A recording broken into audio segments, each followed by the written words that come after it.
The Secrets of Technology is brought to you by the StarQuest Production Network and is made possible by our many generous patrons. If you'd like to support the podcast, please visit sqpn.com/give. You're listening to The Secrets of Technology.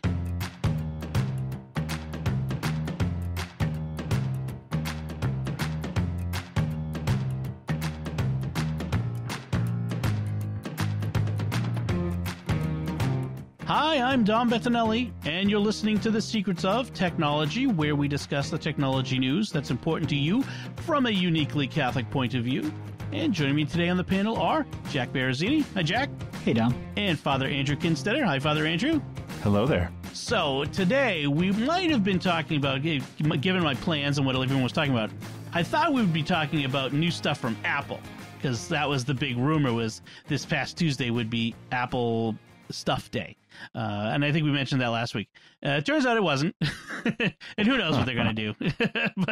But instead, we get to another very interesting topic that Jack, you brought up, and Father Andrew, I know you got a little experience with. And this is about using emulation to play retro games. Now, emulation, just as a quick definition, and we've talked about emulation before, but just as a recap, emulation is a way of simulating a different kind of computer system in your modern current system, whether you have a Mac or PC or Linux box, or even on your phone or tablet. You could emulate an old DOS system or Atari or Nintendo, and we've talked about some of these before. But tonight we want to talk about, we're recording at night, so cat's out of the bag. But this episode, we're talking about a couple of different emulators that you guys have experience with. What's the best DOS emulator for if people like the old Microsoft DOS, if people want to play old DOS games?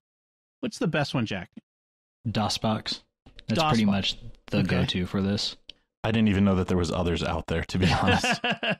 There's a few, but no one really uses them. Okay. And what do you need to do? Like, what kind of systems will you be able to run this on? Like, what kind of computers can you run DOSBox on? You can run it on any halfway decent computer, whether it's Windows or Linux or Mac. I have one of the new M1 Macs, and it's had no issue running it on that new chipset. Okay.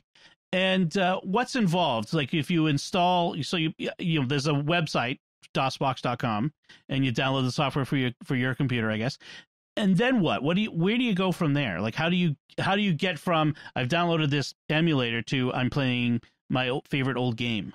That's the nice thing about these older systems, whether it's the Commodore 64 or DOS, is that it's really easy to run. It's basically just an executable. You run it, and it brings up the command prompt. And that's where a lot of people who are used to graphical interfaces are going to get stuck, because it just gives you the command prompt, the flashing cursor, and then you got to figure out the commands to type in. Fortunately, that's not going to be something that's really an issue nowadays with the internet, but it's pretty much as simple as that. Okay. So the prompt comes up, and we'll have a link to an article about how to use DOSBox for beginners. It looks like the article references installing it on a Windows computer, but is it pretty much the same on others, like on Mac or Linux? Yeah, it's pretty much the same. You just run the installer, or in the case of the Mac, you just drag it into the applications folder, and you're good to go. Okay. And then, so once I've got it installed, I need some games. How do I get like the old games for it? Can I jump in first? Yeah. Sure. Jack, I imagine you probably know where to find games, because I don't, because all of my old retro games are like the games that I still have the CD-ROMs and the floppy disks from when I was a kid. So that's where I'm pulling all of mine from. And basically my process with DOSBox, and it was actually really fun to put this all together, was I pulled all of the files off of either the floppy disks or the CD drives. In fact, one that I'm going to mention very specifically by name is Star Trek: A Final Unity, which was the coolest DOS game when I was a kid. Me and my brother would play that for hours. But I basically pulled all the files from the CD-ROM, pulled them onto my computer, and I've kept those files for decades now. And so I have a folder on my computer that is just labeled STTNG for Star Trek: The Next Generation. And then I have it gets kind of techie, but there's a preferences file in the DOSBox folder once you install it on your computer that you can have it automatically execute a few commands as it boots up. And so there's a specific command that you can have it execute that's called mounting. And so basically what that is you're telling DOS that you want to take a particular folder on your hard drive and make it think that that's a hard drive within the DOS, or that DOS can access. Right. Or you can take a folder and you can label it as a CD drive within DOS. So I have these executable commands that will take that folder, make DOSBox thinks that it's a CD, and then run the executable as if I had plugged in a CD in my old Windows 95 and DOS was just playing well with everything. So that's kind of my process. In fact, I've got a bunch of those. They're called batch files because you have a batch of commands that they will just execute one right after another. And it's techie, it's geeky. But if you can kind of figure it all out and get it to work, it's flawless. It's really cool. Yeah, and that's really the best way to do it, because otherwise you have to type in the mount command every time you open it up. Right. So you just set that up and it points right to where all your stuff is, and you just go into the file folder and you can run whatever you want. You can also, I know this doesn't work with every game, but with some games you can literally just drag the exe onto the DOSBox icon and it will just open it right up into the game. Nice. Cool. Nice. And like a lot of things, if you Google a little bit, and you find the right link, you'll find instructions. You have to be willing to go into the weeds, so to speak. Yeah. So it's not for the faint of heart, because this is, we're so used to the graphical user interfaces of the modern computer that it's just drag and drop and click and you're good to go.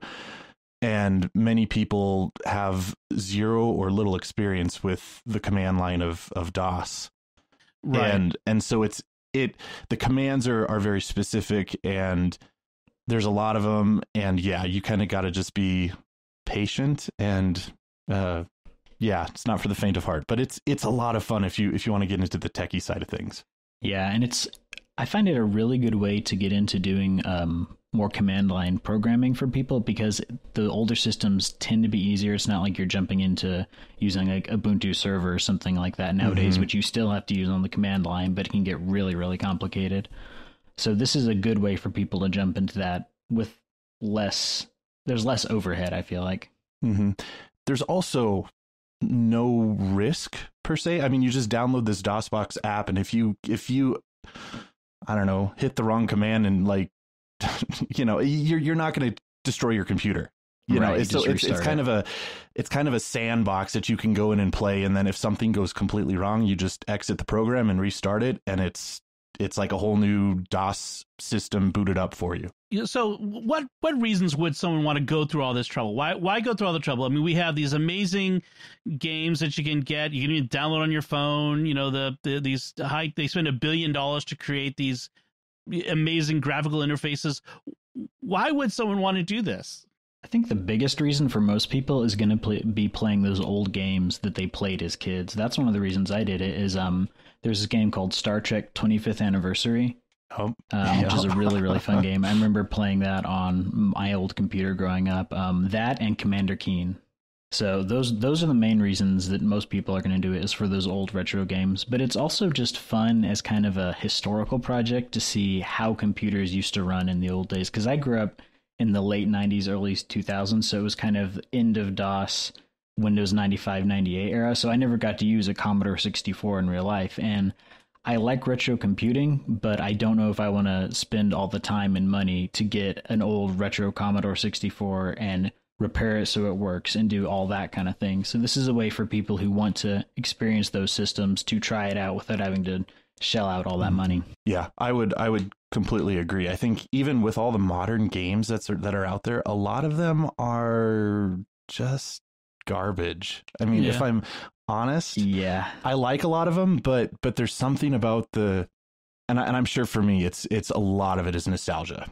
But the games that I played in the 90s were really fun and really cool. So like Star Trek 25th Anniversary, we had that. We had Star Trek: A Final Unity. We had one called Space Quest 4. So the Space Quest series, that was like, it was making fun of Star Trek and Star Wars. And you were this plumber who is the hero of the whole, you know, the whole game. And just, it was a lot of fun. And so I, of course, still have those. So a big draw for me in having DOSBox on my computer is exactly that. I have all those old games booted up into my system. One of the other things that I would point out, though, of people who are interested in this kind of thing, it can also be a helpful learning experience. So like when I was in college, before I was in seminary, I was studying computer science, and one of the classes that we had to take was assembly language, which was yeah. Yeah, I mean, even more primitive than DOS. And I mean, you're never going to write really in assembly language, but part of the process was that you need to understand how the CPU works, how the computer works, how the bytes, you know, interact, and how to change them and how to modify them. And so part of just even doing DOS is just to, even from a learning perspective, is to understand how, at least how computers of the 90s functioned. Right. And I mean, even the modern operating systems are just built on top of that over decades and improvements. And, you know, there's still command line things happening behind the scenes that we just don't see because we have the graphical user interface in front of us, but there's still all of that happening. So it's a helpful learning thing if you're getting into computer science and want to code and do all of that fun stuff. And I think that's part of the reason that it's so much fun, is that there's less of that separation between the actual computer hardware and the control you have over it. Like, as computers have become more advanced and operating systems have gotten better and better, we've gotten further away from really understanding what's going on with the circuitry. It just does it, and you don't ever have to see any of the messy stuff underneath, but it's fun to see that stuff sometimes. And I also think that, to your point about the older games being more fun, I think part of that was because people had to be a lot more clever when they were programming the games. Because nowadays you can pull up Unity or something like that and create a game in any style you want. You can make it pixelated or you can make it look as good as you want, but there's no real limitation to what you can do, and so you can be a bit more lazy with how things work. One of the things, so I laugh a little bit at the nostalgia for the 90s things, because my nostalgia is from the 80s and the late 70s. But actually, it's more the 80s games. We didn't have a computer in the 70s. I was too young for that. But it's interesting because there is an emulator for, like, because my computer was the Apple II. That's what I had when I was a kid. We had a 2E, a 2GS, a 2C. And there's actually an emulator built into the Internet Archive at archive.org that has a bunch of Apple II software in it, including a bunch of the games that I loved, as, you know, Choplifter, Qbert, like all these great games I spent hours playing, and they were simple, they were fun. And in fact, a lot of the casual games we have today on the phones are really reminiscent of the casual nature of a lot of those early games, because they couldn't be complicated. They had to fit on a 5.25 inch floppy and like 80K of memory or whatever it was. I mean, it was, you know, ridiculously small. So I get that. It's very interesting. So if I wanted to, so all those Apple II games are uploaded into the Internet Archive, but where would I get games, these amazing games from the past, if I don't still own the CD-ROMs, I don't have the floppies or whatever? What do I do if I want to play these old games? The best website to go to is called myabandonware.com. And it's just got a big list of a bunch of different systems. It has DOS, it has C64, it has all the Apple machines, it has Atari.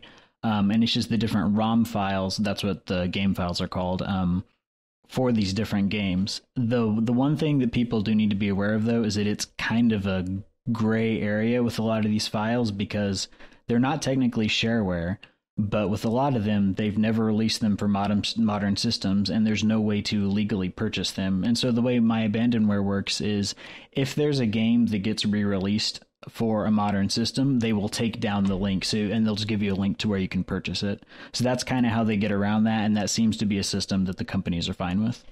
You can also use other places if you want to find some more obscure games, but as always, you need to be careful when you're clicking on links on the internet to download things.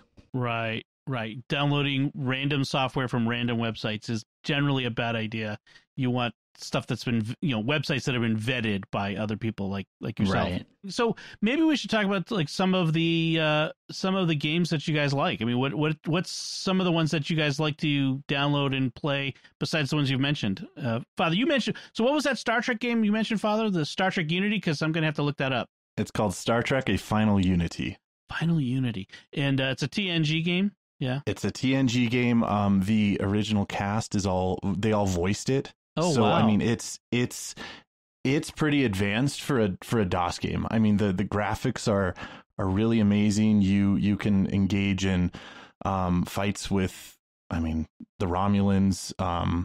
There's they introduce a new species called the Chodak, and so there's a mystery behind there, and they're searching for this. I forget a final. I don't know. They're searching for this device that will like infinite destruction or something. And so you go from planet to planet and you're searching for it. And there's you lead away missions. And so you're controlling characters that are walking on the ground, but you're also controlling the ship as it's going to and from different places.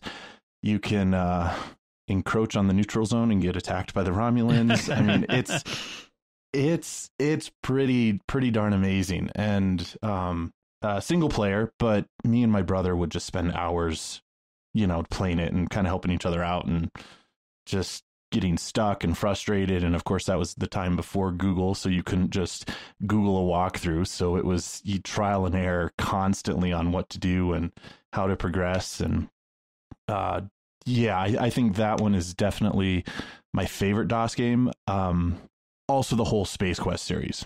I kind of mentioned those earlier, that those Star Trek was sort of my brother's thing. And so whenever I played it, it was sort of, I was encroaching on his territory. So Space Quest became my thing, and same thing, but just a parody of Star Trek and Star Wars. And Space Quest 4 in particular was the one that I grew up with. It was Roger Wilco, who is the main character, and the Time Rippers. And so there's time travel involved, and the time travel was cool because it would actually jump between the different games. It would go back to an even earlier primitive version of the game, which was Space Quest 1, or you'd jump forward in time, and just super fun as a kid, So one of the great things about these old games is while the graphics may have been somewhat primitive, the creativity was just, they were just as creative as some of the best games today. They just were limited by the computer systems, which sometimes, constraints can make something better.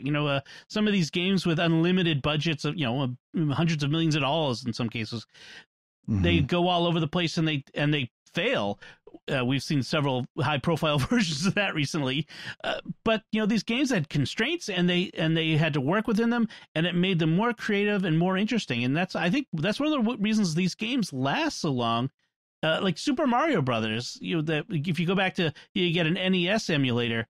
I mean, some of those old NES games were super fun, super interesting, infinitely replayable, and I think that's one of the appeals.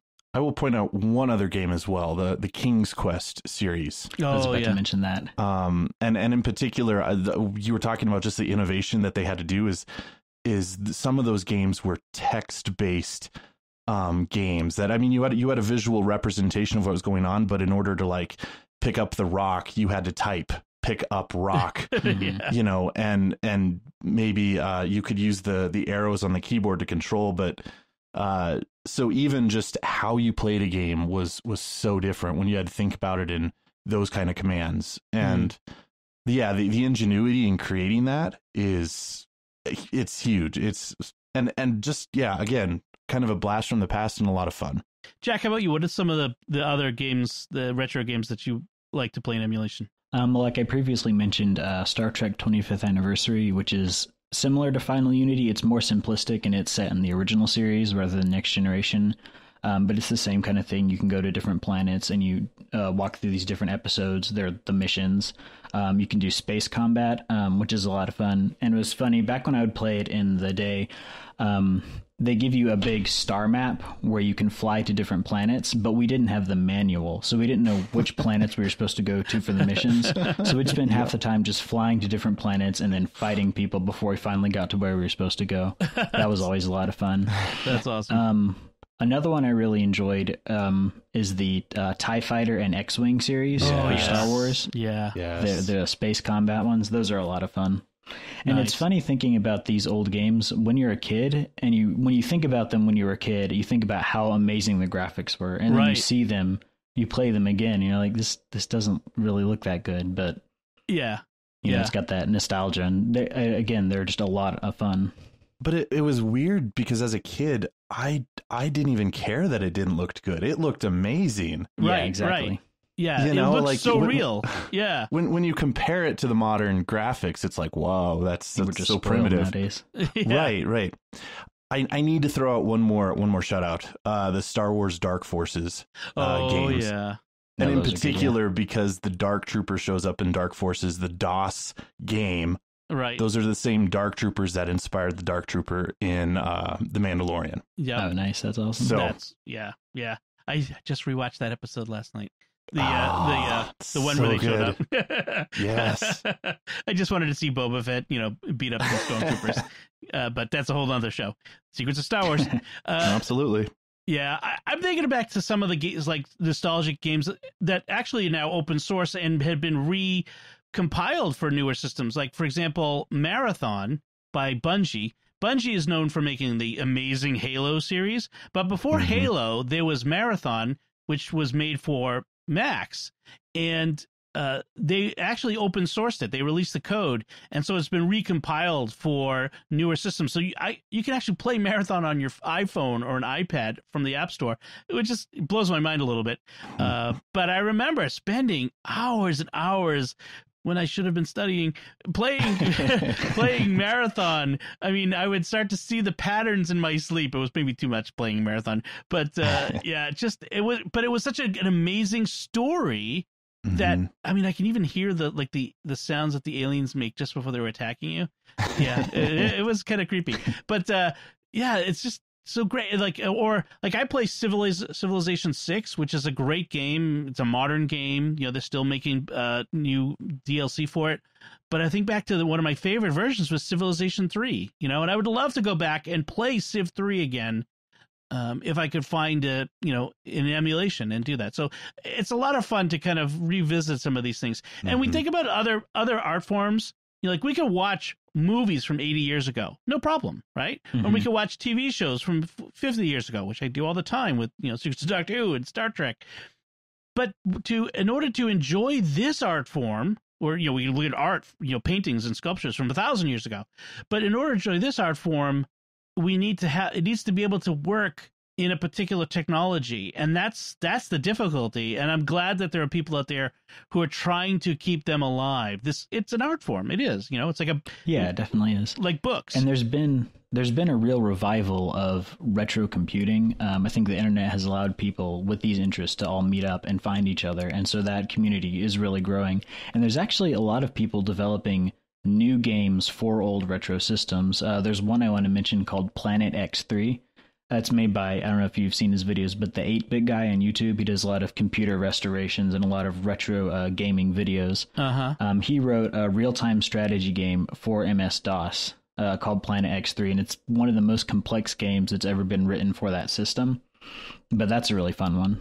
Cool. That's kind of amazing to go, like, it's one thing to revive old games, but to write a new game for an old system, that's kind of fantastic. Right. That's a special kind of dedication. Here's another throw out, or a shout out. There's a game on the Nintendo Switch called The Messenger. So it's a game that was developed for the Nintendo Switch, not an old game at all, but it's the first half of the game is in 8-bit graphics. And then at the end of the game, you're like this ninja, and it's a platformer, and you have to get to the end. And once you get to the end, it's a time travel experience, and it jumps to 16-bit. And then you have to go back and forth between time to solve the whole game, and you jump between 8-bit and 16-bit. So just to exactly what you said, that there is this desire even in the modern games to recapture some of that earlier aesthetics of the retro games, even though they're completely new games and they have maybe even the modern controls and all of that. They have the visual style of the older games, which is really cool. And then the other thing that I would mention is the Nintendo systems in general. A lot of people are probably playing emulations through that without even realizing that if you buy the Nintendo Switch Online service, you have access to a ton of original Nintendo games and a lot of Super Nintendo games. And both of those systems are run through emulation on your Nintendo Switch hardware. Oh, okay. So that is the way to completely legal way to play the old Nintendo games, the old Mario games, the old Zelda games. Most, but not all, are on there. And so if you're looking for the Nintendo nostalgia, the Nintendo Switch emulation is the way to go. There are also a few systems, if you just want to buy hardware that does the emulation. There's a C64 Mini, which is basically a miniature Commodore 64 with a bunch of games. It also runs Commodore Basic if you want to write your own programs on it. Again, and also with the miniature, I can't remember what it's called, like the miniature NES that you could get. I know those things have been hard to find, but it's the same kind of thing. It's just an emulator that has a bunch of games pre-installed on it. I got one for Atari that it looks like the old Atari controller, but all the electronics are now built into the controller. You can just plug it into your TV, like directly in. And it's so the controller is the emulator, and it's got all the old Atari games. And speaking of Atari games, like Plex, which is known for its media server for like watching movies and TV shows and other content you put on it, through a server that you're running on either a computer or a network attached storage. They have a new Plex Arcade that they just announced, which is going to be $3 a month if you're a Plex Pass subscriber, or $5 a month if you're not. And you'll play all these old Atari arcade games, literally arcade games like Centipede, Super Breakout, Missile Command, and then ones for some of their consoles as well. It's only got 27 games, and your Plex media server has to be running on Windows or Mac. It can't be running on a Linux, which means it doesn't work on network attached storage. So that's a downside. And it's only 27 games for $3 a month, which $3 a month isn't a lot. But if you really love Atari, this may be the thing for you for a while. We'll see how it goes. And you play it on like your iPhone or your Android phone, or you can play it on different things. There's a front end piece of software, but the server has to run has to stream it to that software. But that's another option that I found out there as well, which is interesting.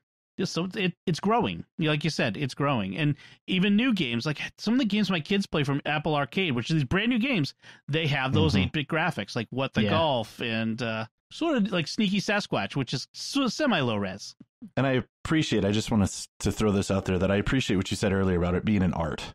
Yeah. There kind of was a time, even when I was growing up, that it was sort of almost looked down upon if you played video games, or you invested in them, or my parents probably looked down on my time spent on video games. Right.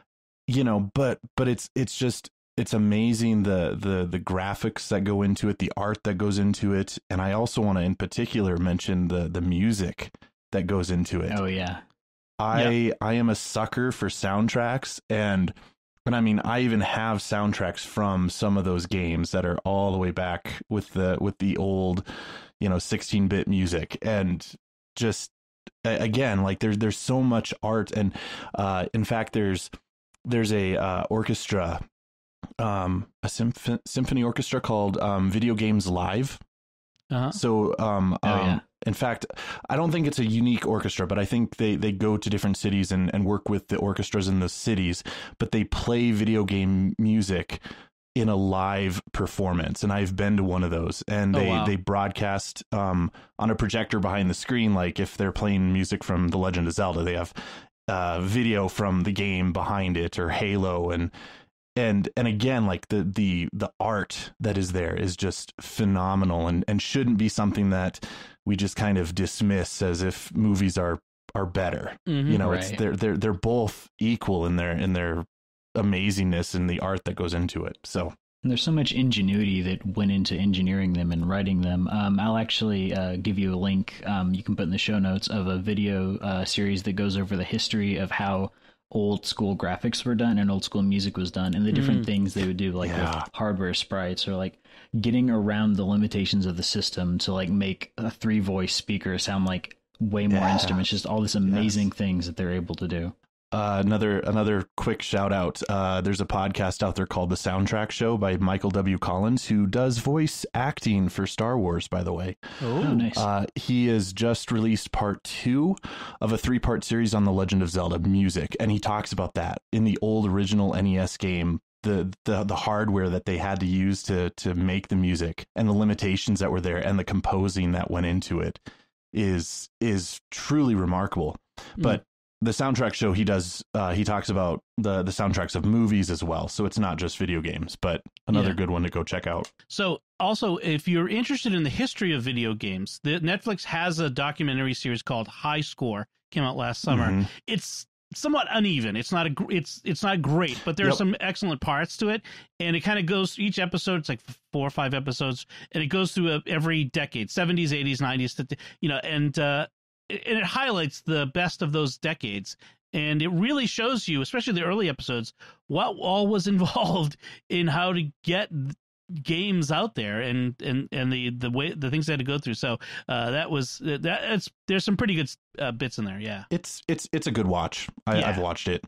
There's also a new one that just came out earlier in March, and I haven't seen it yet, but it's called Playing with Power. It's a history of Nintendo. Oh, and it's on Crackle. Okay. Streaming service called Crackle. I think you can get it for free. I don't think you have to pay for it, but you have to download the app. So I've got it in my queue, but I just haven't seen it yet. Okay. Yeah. You can usually watch Crackle stuff on Plex if you have Plex Pass. So just also usually with ads. Awesome. Cool. All right. So I guess we all have a little homework to go do and download some emulators, download some ROMs, and play some old games. All right. Before we move on, I do want to take a moment to thank our patrons who make it possible for us to create the secrets of technology, including David T., Deacon N., Ricky S., Christopher M., and Claire P. Their generous donations at sqpn.com/give make it possible for us to continue the secrets of technology and all the shows at StarQuest. Now's a great time to become a StarQuest patron. Thanks to a generous gift from a StarQuest supporter when you start a new Patreon monthly pledge at sqpn.com/give. The first 3 months will be matched by an equal amount from our donor to support all our shows, including this one, which makes your gift go even further. And we're like 3/4 of the way to our goal of $2,000 in new monthly pledges. And this goal we have is to help us do some new things, which we've got in the hopper, including a couple new shows. One I'm really excited about that I've been wanting to do for a while, and it's really cool. You'll really like it. So if we get that off the ground, that would be great. And improvements to our website and some other things that'll benefit the whole community. So won't you help us close that gap? If you've been thinking of becoming a StarQuest patron, now's the time. Visit sqpn.com/give today. So let's talk about some of our headlines. So this first one is interesting. T-Mobile, which I feel like has changed a bit since their merger with Sprint. Their corporate culture may have changed a bit. It's a nice way to put it. Yeah, they said that they're going to start sharing their customers' web browsing and app usage data from their phones with third-party advertisers unless the customer opts out. So you have to proactively say, I don't want you to share my data. Now, since this first came out, they've backtracked a little bit and said, no. So what we're going to let people know that we're doing this and give them the opportunity to opt out. But of course, you still need to opt out instead of opt in. So what do you guys think of this plan by T-Mobile? I think anytime they're keeping your privacy more private as the opt-in option is the wrong way to go, because you're going to get a lot of people who they're going to get the text message saying, hey, click here to opt into this thing. And of course, they're going to word it in a way that makes it sound beneficial. And then 95% of people are just going to ignore it unless you know what to look for. Well, it's the way that they write it. Like they say, we only share advertising IDs. We're pooling the data. The advertisers only receive a watered down version of your data. What does that even mean, though? Like, that doesn't actually tell you exactly what data they're going to get. And a lot of times, even once the identifying information is stripped out of this kind of data, these advertisers then, grab data from other sources and pool it together. And there's still enough connection there to rebuild that profile and connection to you. And it's terrifying. I'm pretty sure you guys will probably both seen the Social Dilemma, the documentary on Netflix. Yeah, right. Just and it's real that there is more or less an online avatar of every single one of us that knows, what we click on, how long we are browsing Facebook. And I mean, so our private information is not really private. So anytime that there's this push to share that even more, just it's really scary and terrifying. Yes. And so anything that we can do to clamp down on our privacy is helpful. And I mean, ultimately at this point, the only way to clamp down fully is to get rid of your smartphone and go back to a dumb phone. But use the retro computers we were just talking about. There you go. Yeah. Yes, and that's the big thing to kind of shift it a bit, and not just to be Apple fanboying, but this is at the heart of Apple's fight with Facebook. Facebook keeps saying, "Oh, we're on the side of the little guy, the little companies that want to advertise," and Big Mean Apple is not letting us share information. And Apple's saying, "No, we're on the side of the person who owns the phone." That we don't want you to give that person's information to these little companies. There have been ways to advertise to people from time immemorial that don't require you to know everything possible about people, the people you're advertising to. And, that you have to suck it up and just because we can do a thing, we shouldn't necessarily do it. Yep. Right. And I think this is just a constant struggle, because so many of these companies like Google and Facebook and Twitter, they're providing a service that they're not charging for. And so what they're selling is the user's data. And so they're always going to want to get more of that data to sell so they can increase their profits. Speaking of Facebook getting more data, now they want to read your brain.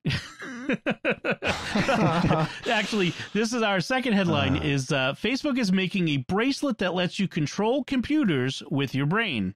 Yes, they want to be inside your head. So what it is it's a wristband. Right now, what they have, that's a proof of concept, but it's something that goes in your wrist and it detects movements you intend to make and interprets the electrical activity from your motor nerves to then manipulate what's happening in an augmented reality is how they phrased it. So, if you think you want to touch something that you see in the air in front of you, you don't actually have to move to touch it. It does it for you. And you're like, how could you possibly do that? In fact, there are some street musicians and illusionists who actually can detect micro expressions and micro movements. When you're thinking of a thing, when you're thinking of, I want to reach for that glass, in the instant before you actually reach for it, your body has almost an imperceptible little jump, like a little bit of it moves toward it that you normally wouldn't be able to tell. But there's a sort of how do I put it? It's like a precursor to the actual movement. And I think this goes even beyond that to the electrical signals that start firing, and they can detect what that means, what those signals can do. I'm not sure I want Facebook to be able to read my brain. What do you guys think of this? I'm fascinated by the technology behind it. Yeah. But I am not happy that it's Facebook doing it. Yeah. That's my big issue too. It's cool technology. I don't want Facebook to be doing it. It's the same issue I had when they bought Oculus. I really like the Oculus technology. I don't want to have it be tied to Facebook. Yep. Yeah, says the two of us who own Oculus Quest. It's kind of the necessary evil is to have the Facebook account for it. Yeah. Right. Well, and that's the interesting thing when I was thinking about this is how they talk about this with augmented reality, but I'm thinking even in virtual reality, which is immersive, this sort of technology that can interpret body movement so that like one of the limitations of the current virtual reality stuff is I can't move around in the environment. I can't walk over there, I'll bump into the wall or trip over the sofa. Whereas if it interprets my intent to move, that could, like, if I think I need to run, I don't actually have to run. The avatar would run for me. I think that's a very interesting use of it. Again, we are moving towards Ready Player One virtual reality. Just waiting for the holodeck. Yes. Please give us the holodeck. So that it's interesting. It's all proof of concept. It's years from an actual product, but interesting. I find Facebook's entry into these other areas away from social media to be very interesting. I think they want to be more than a social media company. They want to be a consumer electronics technology conglomerate sort of company, like they're doing Google. The same thing Google did. Yeah, right, exactly. I think, and it's in their best interest to diversify. Frankly, it's just going to be interesting to see if they can overcome the privacy hurdles that they had, because I feel like at this point I don't know anyone who actually likes Facebook. They just use Facebook because what else are you going to use for social media? That's a bad place to be for a company. That everyone uses you. So you're very widely used, but everyone hates you. Yeah. Which means they will abandon you at the earliest opportunity that something better comes along. That's a bad place to be. All right. And then our last headline, let's go with our last headline here. This 2020, 2021, in the lockdowns and all that stuff, learning apps have boomed in the past year. And by the learning apps, this is a New York Times headline. The learning apps, they really mean apps for education, schools, that sort of stuff, primarily in this. And they said as the pandemic winds down, or at least as the lockdowns wind down and people start to emerge again and kids go back to school, what's going to happen to all these companies that have seen this huge boom? They've seen, millions of new users, billions of dollars of investment, billions of dollars of school district money spent on them. Some of these are going to like what's going to happen to, say, like a Zoom, and not just for schools, but also for business, when people don't need to Zoom as much as they used to, and that sort of thing. It's an interesting question that comes up. There are upsides and downsides for these companies. What do you guys think? I think it's going to be one of those situations that you always get whenever there's a sudden need in the market that has to be filled. You get a bunch of early companies that come up and provide a service, and then once that need dies down and things have stabilized, the ones who are smart have already figured out, hey, this is not always going to be our bread and butter. What is our path forward? And they'll succeed, and the other ones are just going to go out of business or get bought up. And I think some of them will continue. I suspect Zoom will continue because, it's not just a learning thing, but so many businesses, and even here in the diocese, we've been using it to have meetings with all the priests in the presbyterate, which, we encompass the entire state of Wyoming. So we can't just all come together easily. And this allows for that kind of communication in a way that we hadn't considered that before the pandemic. Right. Now, that being said, I'd rather that not be a frequent thing, because I get really tired of Zoom meetings. Yes. And so there's definitely something that you're missing with being just on a Zoom meeting. But so basically, I think a company like Zoom will continue to succeed. They may not get the users that they had during the pandemic, but I think they'll continue, I imagine, some of the online Google Classroom or those sorts of things will also continue. But some of the others, I think, will need to shift in order to continue. Yeah, it's interesting that there's been a change in behavior that I think some of the change is going to stick around. I think there will always be, from this point on, there'll be more people working from home than before, with more remote workers. And I think that while a lot, especially in the beginning, and even now, a lot of remote learning has been, let's try to adapt our learning to a new way of a new paradigm. It was let's stamp our old way of doing education on this new technology, so trying to do like the old classroom, but just over Zoom instead of in person. And that's not going to work. And I think that it has proven out that has been less than successful. But I think that in many cases, there will be places where they've found new paradigms, new ways of doing things. I mean, for one thing, school districts have spent billions of dollars on new laptops and new tablets and new apps. And they're going to want to continue to use those. They're going to want to, get something out of that investment. I think that part will probably still continue to some bit. I'm happy about telehealth sticking around for those follow-up appointments where you don't need to go into the doctor. Yes.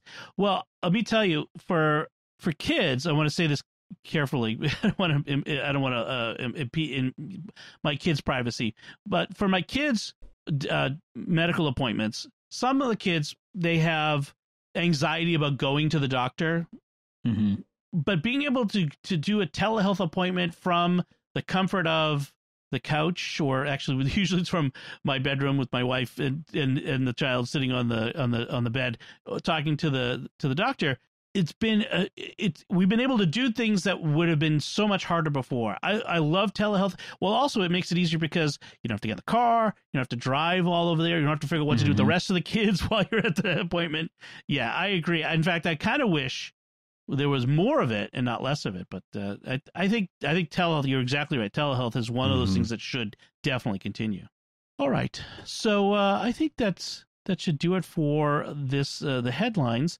Let's go to our picks of the week. And Jack, I'm going to let you go first with your pick this week.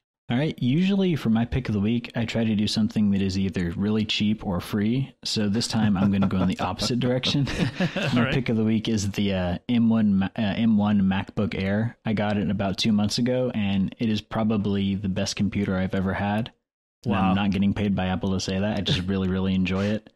It's super fast. I know there's been some talk of compatibility issues with the M1 chip. I've not personally ran into anything that wasn't working other than a few Steam games that are for Windows anyway, so it's a moot point.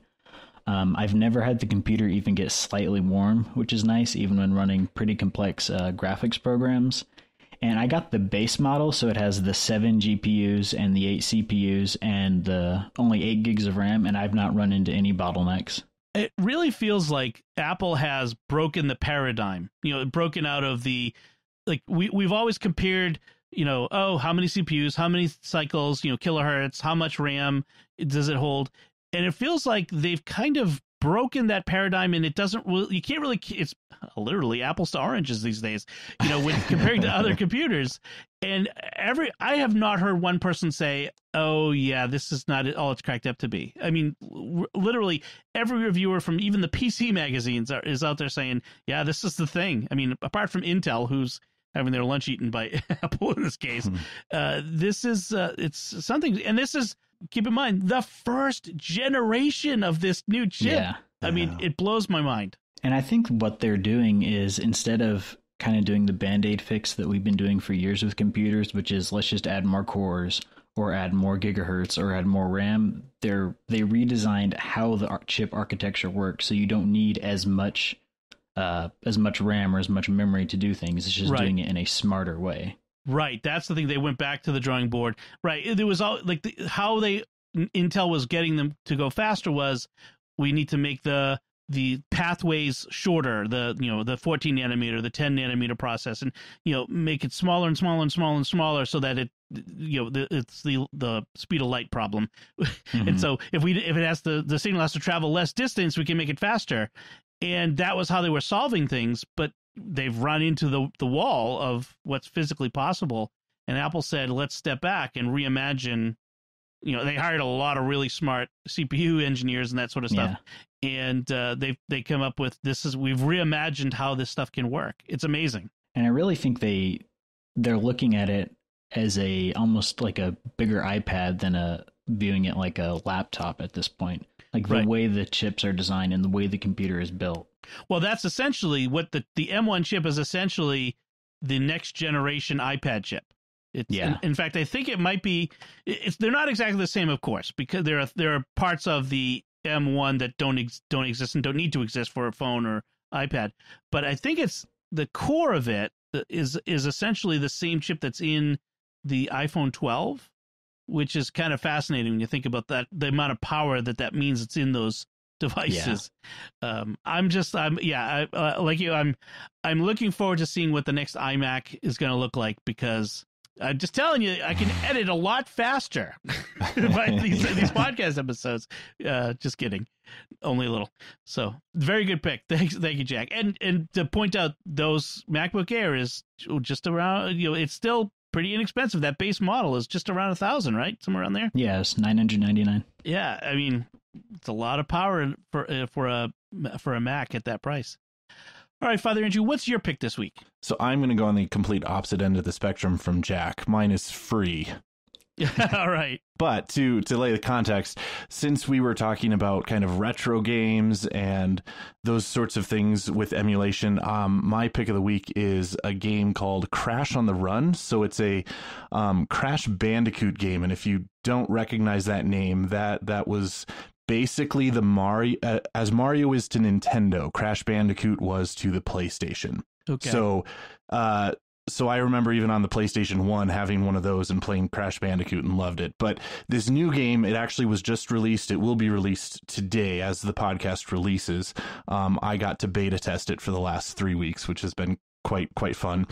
But it's basically Crash Bandicoot in a temple runner game. So the whole, you just kind of endlessly run through temples and different sceneries as some of the Temple Runner games that were on your iPhone or Android from years ago. They applied that to Crash Bandicoot and all the characters. And so there's boss fights and there's, item collections, and it's free to play. There are microtransactions if you really want to spend money and get all the items sooner, you can, but it's completely free. You can do everything for free. And it's again one of those things that we're kind of hitting nostalgia, but with a modern paint job. So nice. I found it really fun. It's one of those games that I had a dentist cleaning today, and I was able to just kind of sit in the waiting room and play it until I was called. And you can pick it up, put it down. There's no real investment in a huge narrative. It's just, there's a small narrative, but not big enough that you need to really sit down and focus on it. You can just kind of play it for fun for 5 minutes or 30. Nice. Excellent. I'll have to check it out. So my pick is I switched in the middle of the show today because you guys kind of inspired me when you're talking about like the terminal and seeing the DOS prompt and having to learn, figure out what to do when you're at the terminal. And even modern operating systems still run on top of that old prompt, the old command line. It reminded me that the Mac OS runs on Linux and not Linux, on a version of Unix, and there's a terminal, and it can add so much to your enjoyment of the system, or even to just the productivity that you experience if you learn how to use the terminal and some terminal commands. And so I'm going to suggest two things pick this week. One is a program called iTerm2. It's an open source alternative to the terminal software that comes with the Mac. So the Mac has a program called Terminal, and you can use it. It's just fine. iTerm2 adds some customization that you can do. It'll do syntax coloring and some other things like that. But the other thing I want to suggest, that's just a program for doing terminal stuff. But the other thing I want to suggest is a book free called Taming the Terminal. There's a website, so you can read it for free on a website, and it teaches you how to work in the terminal on the Mac from start to finish, from the simplest things to some somewhat complex things. So it's available as a website. And it's also available in the Apple Books store, so you can get it there as well. And it comes in a bunch of formats. You can get it as a PDF, as a EPUB. They make it available every way you can imagine.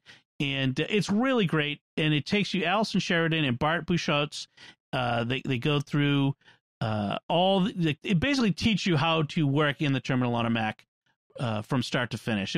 They started as a podcast, and when they were done, they compiled it all together into this book. So it's really great. So I want to suggest those two things and become a terminal jockey. I will also add, if you learn the Mac terminal, most of those commands will transfer over to Linux. So if you want to use that for Ubuntu or anything like that, it's going to be a lot of the same syntax. Yes, exactly. There's very few things that are specific to Mac. Most things are pretty general, like SSHing and the various things like that. Yeah, that would be totally transferable.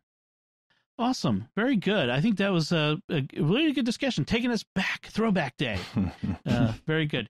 All right, so that's it from us. What do you think of our discussion? Do you have emulators that you like to use, or do you have other questions about emulation and retro gaming? We'd love to hear from you. Let us know. Comment on the show at sqpn.com/technology or the SQPN Facebook page, facebook.com/StarQuestMedia. Or send an email to technology@sqpn.com. And you'll find links from our discussion and our picks of the week on our show notes at sqpn.com. If you can, we really do appreciate it when you can write a review of the show in Apple Podcasts or one of the podcast directories. It helps a lot when you write a review, actually. You'd be amazed at how much it helps to goose the algorithms. And also share the podcast with your friends. Help us grow this community of listeners. We love to interact with you, and we're here to share the knowledge, and so let's share it wider. Until next time, Father Andrew Kinstetter, thank you for joining me and sharing the secrets of technology. Absolutely, this is fun. Jack Barazzini, thank you as well. Thanks, Dom. And once again, I'm Dom Bettinelli. Thank you for listening to The Secrets of Technology on StarQuest.